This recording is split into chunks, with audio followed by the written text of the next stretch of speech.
शक्य असेल ते मी या महाराष्ट्रासाठी करीन. जे माझ्याकडनं शक्य असेल ते या महाराष्ट्रातल्या हिंदू समाजासाठी, हिंदूंसाठी आणि मराठी माणसासाठी करीन.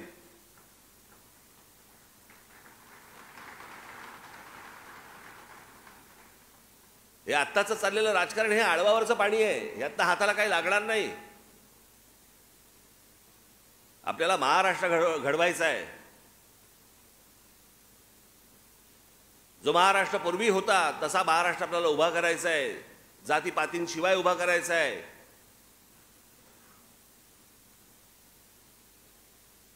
आणि मला माझ्या महाराष्ट्र नवनिर्माण सेनेमध्ये कोणत्याही प्रकारे कोणी एकमेकांकडे जातीने पाहिलेलं मला चालणार नाही.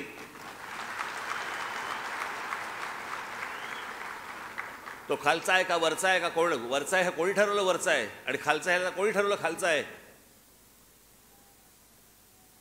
शिवछत्रपतींचं नाव घ्यायचं ज्या माणसाने 18 पगड जातींना एकत्र घेऊन स्वराज्याची स्थापना केली, हे वाक्य बोलायचं आणि जाती जातीमध्ये भेद निर्माण करायची. आपण मला असं वाटतं सर्व जाती सर्वांनी आपण एकत्र येऊन हा महाराष्ट्र घडवण्याचं एक स्वप्न आपण पाहूया, ते प्रत्यक्षात आणूया.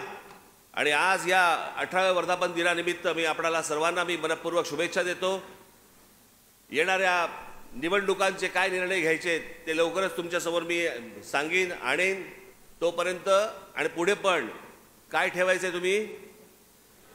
पेशन्स. जय हिंद, जय महाराष्ट्र.